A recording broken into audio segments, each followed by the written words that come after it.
अपने क्लास 12 की बात कर रहे हैं और मैथ्स की हम चर्चा चल रही है अब तो है फिलहाल। चैप्टर नंबर 2 प्रतिलोम त्रिकोणमितीय फलन। अच्छा, अभी फंक्शन इसमें क्या, फलन एक फंक्शन होता है, फंक्शन का नेम है, फलन को हिंदी में फंक्शन बोलते हैं इंग्लिश में। अब उसके बाद प्रतिलोम का मतलब क्या है? प्रतिलोम बोले तो इनवर्स। कभी आपने बचपन में रेसिप्रोकल वगैरह पढ़ा होगा तो रेसिप्रोकल इनवर्स जो होता है उस टाइप से ये इनवर्स बोलते थे।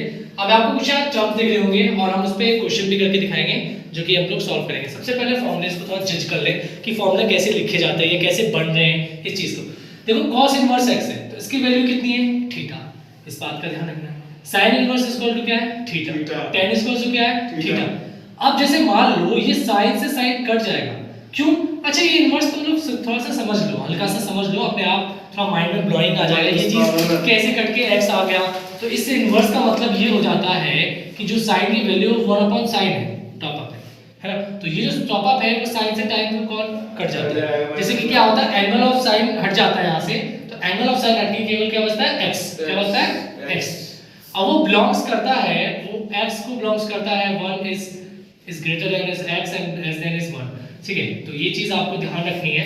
जैसे मान लो अगर यहाँ cos हुआ, सपोज यहाँ cos हुआ और यहाँ cos इनवर्स x हुआ, तो इसकी वैल्यू भी आपकी x ही आ जाएगी, यानी कि -1 is x is greater then 1।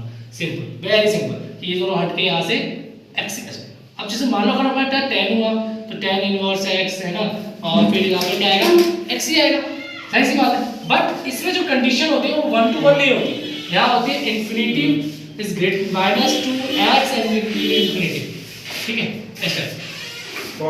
अच्छा, y should be taken this line 1 by 1 and infinity y should, because जैसे मान लो हमारे पास cos 90 की वैल्यू होती है। cos 90 की वैल्यू क्या होती है?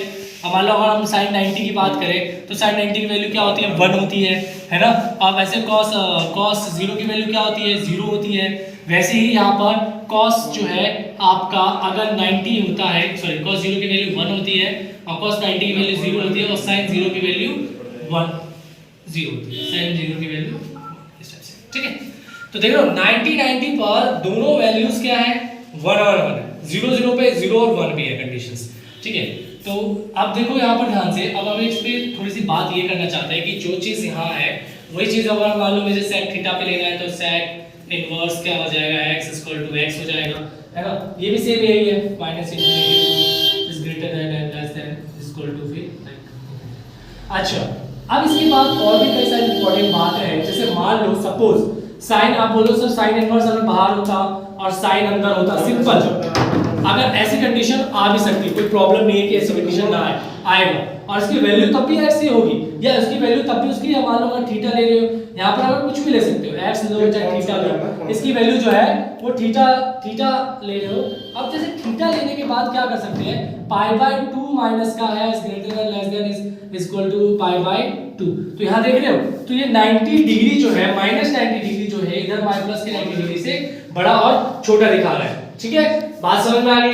अब ये इंपॉर्टेंट के साथ साथ अब हम थोड़ा न्यूमेरिकल देखते हैं कि न्यूमेरिकल सॉल्व कैसे होगा। अब आप सोच रहे हो सर tan से tan काट दो, आंसर 9/π/8 आ जाएगा। ऐसा नहीं है बिल्कुल भी।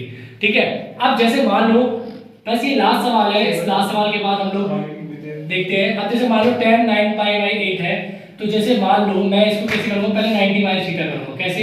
जैसे π माइनस 9π/8, यानी क्या मैं इसे ऐसे लिख सकता हूं?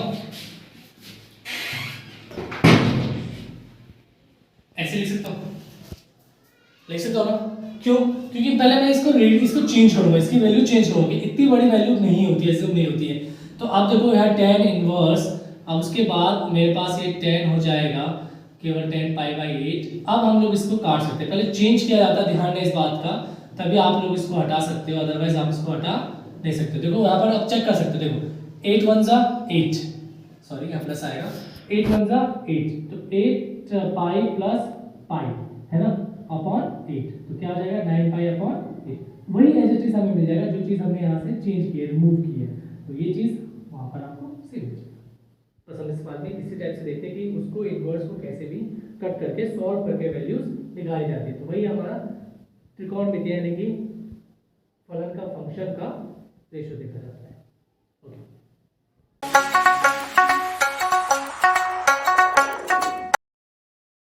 ओके, देखो काफ़ी बच्चों ने डिस्कस किया कि सर इसमें थोड़ा सा और भी ज़्यादा डीपली हमें बताओ कि और क्या चीज़ें हो सकती है, कैसे हम लोग फंक्शन को देख सकते हैं, कैसे डोमेन देख सकते हैं, कैसे प्रिंसिपल वैल्यू देख सकते हैं। अच्छा, आप लोग ये समझ रहे हो डोमेन क्या है, परिसर क्या है, प्रांत मतलब परिसर क्या चीज़ है, ये सर ये 1 1 क्यों है, ये पाई बाई टू सर हमें कुछ कंफ्यूजन हो रही थी इस वीडियो में, मतलब काफ़ी बच्चों को दिक्कतें होती है कि सर ये पाई बाई टू कैसे है, ये वैल्यूज़ कैसे है, 0,1 ये रेशनल कैसे है।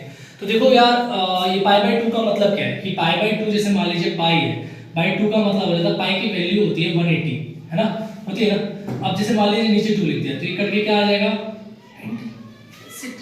ये है पाई बाई टू। इसको आप लिख लीजिएगा, मैं आपको बता रहा हूँ। जैसे मान लीजिए पाई बाई 4 हुआ सपोज, तो पाई बाई 4 क्या हुआ, 180 तो रहेगा ही रहेगा, 4 की टेबल से काट दो,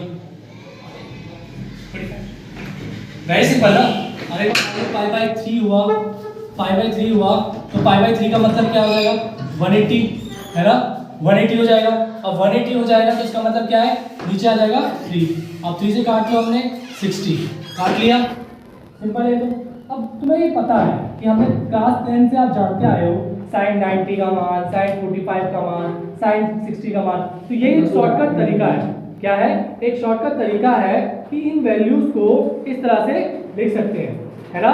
जब इन तरह से लिख सकते हैं इस वैल्यू को कि ना पाई बाई 2 लिख सकते हो आप क्या 90, पाई बाई 4 लिख सकते हो क्या 45, पाई बाई 3 लिख सकते हो क्या 60। तो आप बेटा इस चीज को गौर करें कि अब मान लो अगर आपके पास पाई बाई 6 आ गया, सपोज पाई बाई 6 यानी कि 180/6, तो ये कट जाएगा तो क्या आ जाएगा 30 आ जाएगा ना, 30 बिल्कुल, अब 30 आ जाएगा। अब इसकी वैल्यू जो है यहाँ आ जाएगी, तो अब देखो यहाँ पर 30 60, तो आप बेटा इसको लर्न कर लो क्योंकि ये सवाल करने में आपकी बहुत हेल्पफुल होगी, बहुत ज्यादा जेन्युइन हेल्पफुल होगी कि जिससे कि आप इस सवाल को सॉल्व कर पाएंगे। अब हम थोड़ा सा अब बात करते हैं इसकी कि फंक्शन जो है, जो फलन है, वो वैल्यूज कैसे देते हैं। y sin inverse x, y cos inverse x, y tan inverse x, y cot inverse x and y sec inverse और cosec इनवर्स x। sin का क्या होता है डोमेन 1,1 -1,1 जिसका परिसर क्या है पाई बाई 2 यानी कि 90 तो होती है, cos 90 की वैल्यू कितनी होती है 1 होती है। वैसी वैल्यू क्या, अगर नेगेटिव तो नेगेटिव, पॉजिटिव तो पॉजिटिव। अगर मान लो ये नेगेटिव हुआ तो नेगेटिव पॉजिटिव 90 हो जाएगा, तो भी वैल्यू हमें कितने मिलेगी 1 ही मिलेगी, क्योंकि साइन में ध्यान दो कि साइन 90 क्या होता है 1 वैल्यू, वेरी सिंपल। अरे यार 90 क्या चीज है पाई बाई 2, वही तो रेंज लिख दी हमने, इसी को ही कहते हैं भैया कि जहां यह पाई बाई 2 लिखा हुआ है, ये जो 90 वैल्यूज है वो यहां से पाई बाई 2 को डिनोट करके चीजें एक्सप्लेन कर रहा है कि जहां ये 90 है ना, ये जो 90 है इसकी वैल्यू कितनी होती है 1, तो इसका जो आपका प्रिंसिपल वैल्यू है यानी परिसर जो है पाई बाई 2 है, तो यहाँ पाई बाई 2 यहाँ पाई बाई 2 हो गया। ऐसे कॉन इनवर्स देखो 0 पाई। अच्छा आप बोलोगे सर ये सिंपल पाई है, ऐसा कैसे हो सकता है, सिंपल पाई बोले तो 180, तो cos 180 की जो वैल्यू होती है वो 1 होती है, क्या होती है 1, क्योंकि cos 90 की वैल्यू, अच्छा हम जानते हैं केवल इतना है कि cos 0 जो होता है उसकी वैल्यू क्या होती है 1, 0 लिखा हुआ है। अब इसकी पॉजिटिव क्या हो सकती है, हो सकता है इसका cos 180 पे क्या होता है वैल्यू 1 होती है, तो 180 को हम क्या लिखते हैं पाई, है ना, 180 को हम क्या लिखते हैं पाई लिखते हैं। इस चीज को बहुत गौर से समझो कि यहाँ 0 क्यों है, क्योंकि यहाँ वैल्यू 1 है, तो cos 0 की वैल्यू कितनी होती है 1, तो cos 0 की वैल्यू इसलिए 0, पाई क्यों लिखा, क्योंकि cos 180 की वैल्यू क्या होती है 1 ही होती है, जो कि 1 लिख रखी है। ऐसे इसका रिलेशन क्या है, ये रिलेशन आर बता रखा है कि अगर देखो अकॉर्डिंग टू रिलेशन तो पाई बाई 2 और पाई बाई 2 होगा 0 और पाई, मतलब इन्हीं के अकॉर्डिंग टू इसको भी रिसॉल्व कर लिया जाता है, किसमें एक परिसर में। अच्छा इसके बाद करते हैं सेक की, सेक इनवर्स x में देखो -1 है r, तो रिलेशन कर रहा है किस पे -1 में 1 में, तो 0 पाई माइनस पाई बाई 2। ऐसे ही इसका भी सेम मेथड है, क्लियर है बात। यहाँ पर एक बार और थोड़ा सा देख लीजिए कि r जो रिलेशन कर रहा है वो 1 के लिए कर रहा है, 1 - 1, तो 1 - 1 इसमें भी सेम मेथड था, बट इसमें मेथड जो था वो cosec का था, यानी कि ये वाला फंक्शन, क्योंकि हम sin क्या जानते हैं, sin किस में चेंज होता है cosec में, तो सेम मेथड यहाँ यूज करेंगे बट 0 के साथ। यहाँ क्या यूज करते हैं sec, sec किसका होता है इसका होता है, यानी 0 पाई बाई 2 क्या माइनस करेंगे हम लोग पाई बाई 2 यानी 90 डिग्री माइनस करेंगे, तो हमें क्या मिलेगा sec थीटा। अगर 0 डिग्री माइनस करेंगे तो हमें क्या मिलेगा, हमें मिलेगा sin थीटा, क्योंकि sin 0 का मान क्या होता है 0 होता है, इसीलिए वो वैल्यूज को यहाँ सब्ट्रैक्ट कर रहा है, माइनस कर रहा है। अब एक सवाल देखते हैं जिससे कि हमें ये सारी चीजें थोड़ी सी एक्सप्लेन हो जाए। तो देखो इस सवाल को कैसे किया जाता है। सबसे पहले हम लोग ये चेक कर लेते हैं कि हम लोग मान लेते हैं कि साइन इनवर्स y बाई 1/2 जो है वो इक्वल टू थीटा है। माना सबसे पहले पेपर में 1 नंबर के क्वेश्चन में कभी कभार पूछ दिया जाता है, 2 नंबर के क्वेश्चन में भी आ जाता है। तो π/2 इक्वल टू क्या हो जाएगा थीटा। अच्छा अब देखो मैं एक चीज आपको बता दूं, ये पहले साइन इनवर्स के परिसर कितना है दिस है ना, यानी कि π/2 माइनस और π/2 से रेंज है, ये तो रेंज है इसकी रेंज है। हाँ भाई यहाँ से यहाँ तक की रेंज में ये वैल्यू आई वेरी करेगी। अब देखो क्या मैं इस इनवर्स को जब मैं उधर ले जाऊं तो 1/2 इनवर्स जाके क्या बन जाएगा सिंपल साइन थीटा, है कि नहीं। जब मैं इनवर्स को कभी भी इक्वल के उधर ले जाऊंगा तो ध्यान है इस बात का कि वो सिंपल साइन थीटा बन जाएगा, यानी कि वो इनवर्स जो है ऊपर का ये हट जाता है। आप जानते हो ये साइन में किसका मान होता है, साइन 45 होता है कि नहीं होता है। अब तुम्हें मैंने बोला है कि इसको किस में लिखो, रेडियन के रूप में लिखो। तो रेडियन देखो 45 कैसे लिखा जाता है, 45 π/4। तो क्या मैं इस 45 को π/4 लिख सकता हूँ, बिल्कुल लिख सकता हूँ। तो ये कट जाएगा। तो थीटा कितनी वैल्यू आ गई आपकी, वैल्यू आ गई। अब आप बात करो क्या ये दोनों के बीच में वैल्यू क्या ये वेरी नहीं करेगा, बिल्कुल करेगा वेरी। आप बोलोगे सर ये तो 2 है, तो बेटा इस बात का ध्यान है जितना डिवाइड में कम होगा उतनी वैल्यू उसकी बड़ी होगी, जितना डिवाइड में वैल्यू ये बड़ी है उतना ही ये कम है, इस बात का ध्यान रहे। That's it.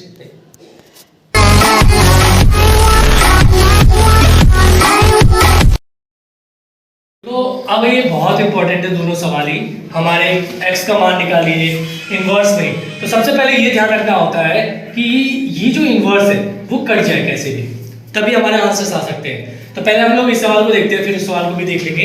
तो इस सवाल में देखो पहले इसको कैसे भी हट जाए या कैसे भी कट जाना चाहिए, इस पॉइंट ऑफ व्यू पे देखना है। कैसे, जैसे मान लीजिए मेरे पास ये साइन इनवर्स एक्स इनवर्स है। अब एक्स इनवर्स है, ठीक है कोई बात नहीं। क्या मैं इसको चेंज कर सकता हूँ, क्या मैं इस tan इनवर्स को चेंज कर सकता हूँ, क्या मैं tan इनवर्स को ये लिख सकता हूँ cot इनवर्स। और जब मैं ऐसा करूंगा तो ये जो x है वो सिंपल 1/x में चेंज हो जाएगा। किस में चेंज हो जाएगा, 1/x में, क्योंकि जब भी ये नीचे आएगा, जैसे सपोज ये जो फंक्शन का ये जो x है अगर ये नीचे आएगा, जैसे मान लीजिए tan इनवर्स है सपोज, अब ये tan इनवर्स x है। अब tan इनवर्स x का हमें क्या करना है, सबसे पहले ये ध्यान देना है कि ये जो x है इनवर्स में है, तो अगर ये बटे में आएगा तो tan इनवर्स 1/x होगा। तो जब ये 1/x होगा तो ये भी कहाँ जाएगा, नीचे जाएगा tan इनवर्स ऐसे करके। अभी जो tan इनवर्स है 1/tan क्या बन जाता है, cot इनवर्स, यानी कि 1/x। इसको हम बड़े ऊपर दिखाएंगे। इसी चीज को पहले हम लोग ओवरऑल दिखा लेते हैं, फिर हम लोग केवल इस चीज को दिखा रहे हैं, केवल इस चीज को दिखा रहे हैं। अब जब इस चीज को दिखा रहे हैं तो cot इनवर्स है अब cot/x क्या हो जाएगा 3। देखिए अब इस सवाल को सॉल्व करने के लिए मैंने आपसे पहले बोला था कैसे भी करके आपको ये चीज हटानी होती है। जैसे हमने अपने पिछले सवाल में ये चीज हटा करके x की वैल्यू तुरंत फाइंड कर ली थी, वैसे ही हमें ये चीज कैसे भी करके हटानी होती है। तो बेटा गौर करें थोड़ा सा, ये सवाल पेपर में ज्यादातर आता है। इसमें देखो कॉमन क्या है, सबसे पहले कॉमन तो खैर कुछ भी नहीं है, लेकिन हम लोग जबरदस्ती कॉमन वाला वर्ड यूज करते हैं। भाई जबरदस्ती लेना, जो चीज नहीं रहती ना उसे जबरदस्ती छीन लेना चाहिए। अब इस cos का बदले क्या आ जाएगा, 1 आ जाएगा, क्योंकि भैया हमने इसकी जगह 6 ली। ऐसे ही अब इसके पास तो cos था ही नहीं कि भैया मेरे पास cos है नहीं, तो आपने इनमें से कैसे ले सकते हो। तो ध्यान दीजिए साइन का साइन ही रहेगा, जब चीज आप जबरदस्ती छीनते हो। इसके पास तो चलो था तो उसने दे दिया, इसके पास नहीं है, तो इसका मतलब हम लोग इसको डिवाइड में रखेंगे। कहाँ रखेंगे, डिवाइड में। इस पॉइंट ऑफ व्यू को अपने माइंड में फिक्स कर लीजिए, बिल्कुल फिक्स, कि जैसे हम कॉमन लेंगे, कॉमन लेने की बात है जबरदस्ती का कि cos x ले लेंगे तो इसकी जगह 1 आ जाएगा। बट जैसे ही इस चीज की बात करेंगे, इसके पास cos नहीं है, जिसके पास नहीं होता है उसको हम कहाँ लेते हैं, डिवाइड में लेते हैं। सेम इसमें भी सेम पोजीशन पे x ले लिया मैंने 1 प्लस माइनस, तो sine upon 1 plus sine upon cos हो जाएगा। तो दैट्स इट, ये ओवरऑल हमारा सवाल हो जाएगा। अब मैं से cos से cos काट दूं, में से मैंने ऐसे क्यों किया, इसलिए किया कि मुझे इस tan इनवर्स को कैसे भी करके काटना है। माइंड में रखना है कि इस चीज को सॉल्व करने का हमारा tan मिलना चाहिए अंदर, है ना, कुछ ऐसा इंटरफेस बनना चाहिए कि जैसे tan इनवर्स हो गया, ये अंदर tan आना चाहिए कुछ भी, है ना, तभी ये कर सकता है, अदरवाइज नहीं करेगा। तो ऐसा इंटरफेस बनाने के लिए ये चीज को किया गया है। तो 1 माइनस साइन अपॉन cos क्या बन जाएगा, 10x बन जाएगा, 1 प्लस 10x बन जाएगा। क्लियर है बात समझ में आ रही है बहुत अच्छे से? तो आप गौर से देखते रहिए चीज को। अच्छा, अब कभी आपने नोटिस किया हो अपने पुराने फॉर्मूलेस को देखिए कि 1 माइनस 10 और 1 प्लस 10 क्या होता है, तो ये इसका फॉर्मूला क्या होता है सबसे पहले ये। तो अब देखो ये सिंपल x है। अगर मैं tan 2a की बात करूं, कभी आपने याद किया हो ये फॉर्मूला tan 2a, तो tan 2a बराबर क्या होता था, 1 माइनस 10a 1 प्लस 10a। क्या आपने ये फॉर्मूला देखा है कहीं? बिल्कुल देखा होगा, ऑफ कोर्स देखा होगा ये फॉर्मूला कि बहुत इंपॉर्टेंट फॉर्मूला है tan 2a का। जैसे sin 2a cos 2a होता है, वैसे ही एक ऐसी वीडियो बनाएंगे जिसमें केवल फॉर्मूले को हम जज करेंगे, ये इसके फॉर्मूले, ये इस चीज़ के फॉर्मूले वो बनाएंगे। तो देखिए इस पे अब ये मैं इस चीज़ को यहाँ नोट कर सकता हूँ कि जैसे मान लीजिए मेरे पास ये चीज़ यहाँ आ गई, tan इनवर्स, क्या मैं इसे लिख सकता हूँ tan इनवर्स, थोड़ा डायरेक्ट लिख रहा हूँ तो अच्छे से याद कर लीजिएगा, समझ लीजिए, बहुत अच्छे समझा रहा हूँ। इसे पाई बाई 4 माइनस एक्स लिख सकते हैं, tan a माइनस बी, किसका, tan a माइनस बी। तो tan a माइनस बी का फॉर्मूला बनेगा ये चीज़। अब बोलो सर ये tan a माइनस बी कैसे, अभी तो आपने tan 2a बताया, तो मैं आपको बता दूं tan a माइनस बी का फॉर्मूला क्या होता है, tan a माइनस बी। अच्छा, ऐसा मैंने क्यों बनाया, क्योंकि मैंने आपको बताया प्रतिलोम त्रिग्नोमेट्री में, यानी कि इसमें हम लोग क्या करते हैं कि हम लोग पहले क्या बनाते हैं, सेक्शन बनाते हैं। अब ये पाई बाई 4 का मतलब क्या होता है, tan पाई बाई 4, ये चीज़ यहाँ पर 1 की वैल्यू है ना, कि tan पाई बाई 4 की वैल्यू क्या होती है 1, तो ये tan पाई बाई 4 है। तो tan a माइनस बी का फॉर्मूला क्या होता है, tan a माइनस बी का tan a minus tan b upon 1 plus tan a tan b, यही तो होता है। बहुत गौर से इसे याद कर लीजिए, क्योंकि ये याद करेंगे तभी समझ आएगा। अच्छा, a क्या है इसमें, a मैंने पाई बाई 4 ले रखा है और x मैंने b ले रखा है। तो ध्यान से देखो, a जहाँ लिखूंगा मैं वहाँ पाई बाई 4, जहाँ मैं b लिखूंगा वहाँ क्या लिखूंगा x। इसी में आप सब समझ जाओगे, पाई बाई 4 और x। अब tan पाई बाई 4 की वैल्यू क्या होती है 1, क्योंकि tan 45 का मान कितना होता है 1 होता है। tan पाई बाई 4 की वैल्यू कितनी होती है 1, जबकि ये इसके साथ इनटू में है ना। और tan x का 1 में मल्टीप्लाई tan x से करेंगे, 1 tan x जा 1 tan x ही आ जाएगा। तो गौर से देखो, क्या 1 minus tan x 1 plus tan x आ गया, सेम ही आ गया। क्लियर हुई बात? तो ये पॉइंट ऑफ व्यू आपको समझना था। आप देखो, आप कट जाएगा, tan से tan कट गया, तो हमारे पास क्या आ गया pi by 4 minus x. Clear है? अब इक्वल टू 0 लेके चलो, क्योंकि हमें वैल्यू निकालनी है किसकी, x की निकालनी है। तो जब हमें x की निकाले तो x को उधर भेज दो, तो x बराबर क्या आ गया हमारे पास पाई बाई 4, यानी कि माइनस का उधर जाके प्लस का बन जाएगा। तो ये सवाल बहुत इंपॉर्टेंट है, अच्छे से देखो से बार बार।